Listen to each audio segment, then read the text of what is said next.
안녕하세요. 이야기 한자 19번째 시간. 오늘은 음식에 관한 한자에 대해서 공부하겠습니다.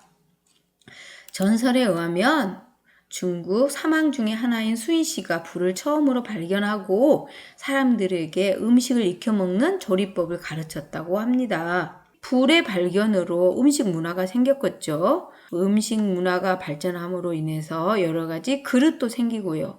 신석기 시대에는 음식을 익혀 먹을 수 있는 질그릇을 사용했고요. 당나라 때 은어, 즉 왕의 묘에서는 3000년 전에 사용했으리라 상상할 수 없을 정도로 훌륭한 그릇들이 발견되었는데요.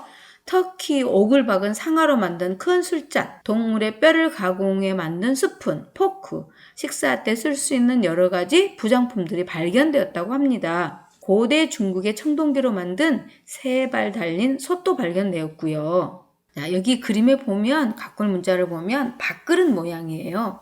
이게 밥그릇 모양을 번뜬 자가 먹을 식자입니다. 사람들은 하루에 2번 식사를 했고요. 아침에 일을 하고 9시에서 10시 사이에 밥을 먹고 점심에는 간단하게 딤섬 같은 우리나라의 만두 같은 것으로 간단하게 때우고요. 저녁에는 간단히 먹는 식사, 소식을 했다 그래요. 저녁밥도 오후 5시에서 6시 사이에 먹었고요. 그 당시에는 불도 없기 때문에 일찍 밥을 먹고 일찍 집에 들어갔겠죠. 일찍 잠자리에 들었겠죠. 자, 먹을 식자는 밥그릇을 번뜬 모양이고요. 먹을 식이 들어간 한자어는 식사, 식후, 조식, 아침밥을 조식이죠. 저녁밥은 석식이라고 그러고요. 점심은 중식이라고 그러죠.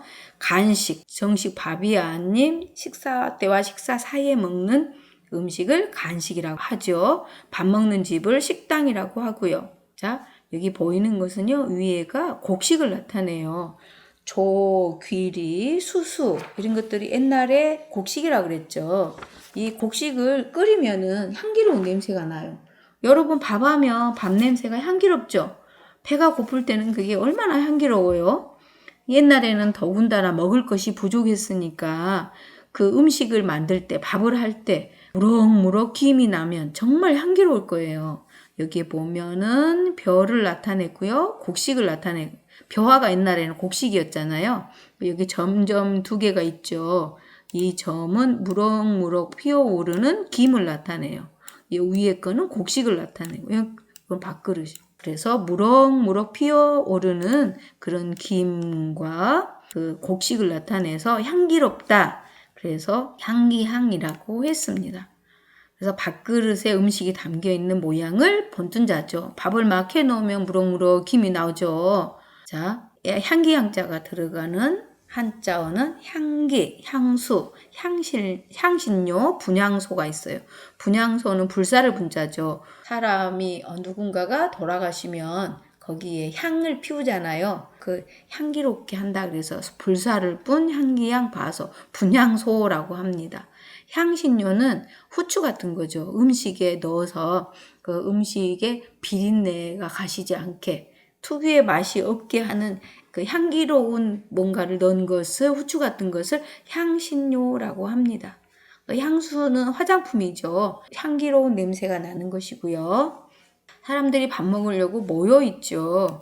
이 모일했자는요. 밥그릇을 들고 사람들이 모이는 모양을 나타낸 거예요. 그래서 모일회가 들어간 한자어는 회식, 집회, 회의, 사회 등이 있습니다. 밥그릇을 들고 이 글자로는 잘 모르겠지만 여기는 입을 나타내죠. 혀하고 입. 밥그릇을 들고 먹기 위해서 모이는 모양이라고 합니다. 자, 명절이나 잔칫날 사람들이 모이면 어떻게 하나요? 일단 모이면 맛있는 음식을 서로 나눠 먹죠. 그래서 나눠 먹는 것을 나타내는 자가 있어요. 그게 바로 여기 각골 문자를 보면 사람들이 모여 앉아 있어요. 2사람이 모여 앉아 있고 안에가 밥그릇이 있어요. 그래서 여기 이게 바로 병부절 무릎 꿇고 앉아 있죠. 여기 입이 있죠. 그래서 사람들이 앉아서 뭔가를 먹고 있는 모양이 바로 마을 향자예요. 마을, 고향, 시골향 할 때 그 마을이죠. 그래서 음식을 앞에 두고 앉은 사람들의 모습을 번뜬 자인데요. 나중에 먹을 식을 추가해서 잔치향이라고 했어요. 밥그릇 모양이 먹을식이잖아요. 그래서 밥그릇을 추가해서 잔치향 그랬어요. 잔치라는 뜻에서는 벗어나서 마을, 고향 할 때 시골향, 마을향으로 쓰이고 잔치향자는 먹을식을 추가됐죠. 그래서 마을향이 들어가는 한자어는 고향, 향수, 타향, 본향이고요. 본향은 자기가 태어나고 자라는 곳을 바로 본향이라고 그러고요. 타향은 자기가 살던 곳이 아닌 다른 지방에서 사는 곳을 바로 타향이라고 그러고요. 향수는 고향을 그리워하는 거. 근심수가 들어가죠. 너무 고향에 가고 싶은 마음을 느낄 때 그 향수라고 그럽니다. 자, 이거는 술 항아리예요. 술 항아리. 옛날 술 항아리 모양이에요. 각골문에 보면 술 항아리 해갖고 이렇게 돼 있죠. 술 항아리를 사람이 두 손으로 이렇게 받드는 거예요. 제사상에 올리기 위해서. 여기 술주자에는 이 물수가 포함된 거예요. 옛날에 부수를 넣었다 그랬죠. 이게 한자를 분류해서 정리하기 위해서 나중에 물수를 추가한 거예요. 왜냐하면 술도 하나의 물처럼 생겼잖아요. 그래서 물처럼 되어 있으니까 이 물수를 추가한 거죠. 이거는 원래 술 항아리를 나타냈고요. 아주 옛날에도요. 그래 술을 담궈 먹었나 봐요. 그래 술이라는 것은 발효시킨 거거든요. 발효라는 것은 여러분 포도도요. 포도를 따서 그 주물럭주물럭 한 다음에 항아리에 담아 놓으면 그게 술이 괴요. 그 발효돼서 약간 그 향기로운 냄새가 나고요. 그걸 꼭 짜서 먹으면 그게 술이 되는 거예요. 그게 바로 포도주가 되죠. 닭유는 이게 술주자에서 이게 삼수변을 빼면 이게 바로 당류자예요. 당류. 이 당류는 술주의 옛날 술주자예요. 이 술주자 삼수변은 나중에 더 붙였다 그랬죠. 자축인묘 진사오미 신유술회 쥐띠 소띠 호랑이띠 토끼띠 할 때 닭띠 할 때 그 당육자거든요. 이게 당유는 오후에 한 5시 6시 그 사이가 당유예요. 유시인데 그 유시 때는 술을 많이 먹는데 그래서 그때를 오후를 술 마시기 좋은 때라 그래서 술시라고 사람들이 막 술시라고 막 그러죠. 그래서 이 당류가 원래는 술주자였다 그랬어요. 항아리에 뚜껑을 씌운 모습을 그린 자가 바로 당류자고요. 이거 옛날에 술주라 그랬고요. 귀리나 조 이런 곡식을 발효시킨 것을 삼배 부대에 담아 짜면 향기로운 액체가 흘러나오고 그 액체를 술이라고 하였습니다. 은나라 사람들은 술을 만들어 먹기를 좋아했고요. 은허의 묘에서 여러 가지 술통과 술잔들이 출토된 바 있고요. 당시의 귀족들은 술을 즐겨 마셨답니다.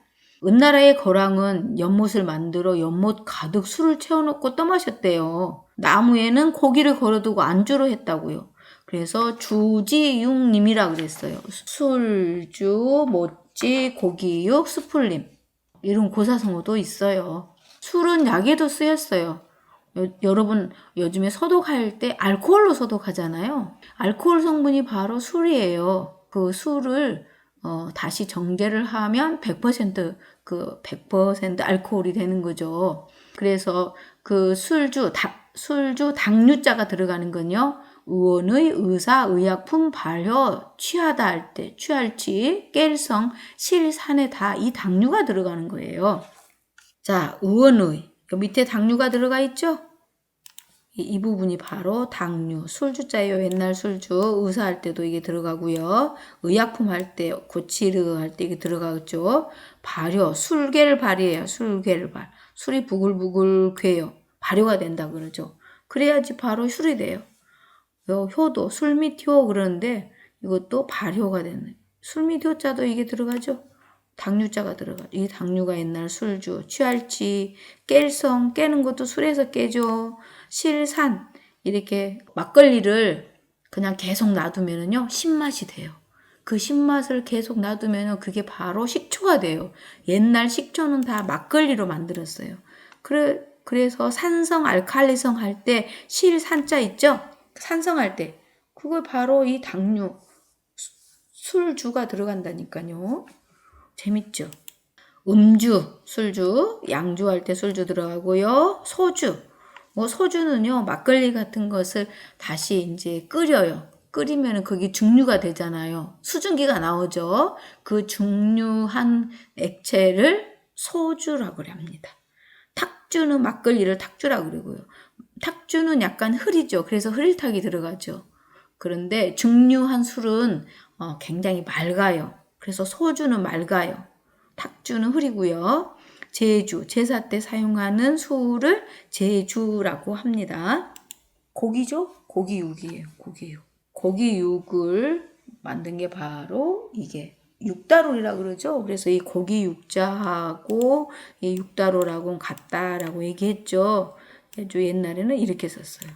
그래서 고기육이 2개면 어때요? 많다. 제사상에 올릴 고기가 많다. 그래서 고기가 2개면 많을다라고 했습니다. 고기의 모양을 번뜬 자예요. 그래서 고기육은 육다롤이다. 기를육, 살찔비, 돼지돈에 다 이 고기육이 들어가죠. 돼지돈, 돼지고기, 살찔비, 비만, 살이 찌면은 어때요? 좀 두꺼워지잖아요. 피부가. 기를육, 아이를 기를 때도 기른다. 고기육이 들어갑니다. 그 다음 고기육이 들어간 한자어는 우육, 소고기, 돈육, 돼지고기, 양육, 양고기, 육회. 육회는 회라는 거는 고기를 얇게 점인 거예요. 얇게 썰어서 그냥 날것으로 먹을 때 회라고 그러죠. 오늘 배운 고기에 관한 거. 따로 기를육, 살찔비, 허리요, 밥통위, 위 창자할 때 밥통위, 등배, 콩팥신 다 우리 몸의 일부분을 나타내죠. 다 이게 살하고 관계되는 거예요. 살육, 고기육 그렇습니다. 그래서 간 우리 몸속에 들어있는 간, 허파, 폐, 허파, 심장, 간 할 때 간, 어깨견, 아이벨테, 가슴용, 기름지 등이 다 이게 고기하고 관계되는 거예요. 살육. 겨드랑이 겨드랑이도 다 살이죠. 벗을 탈.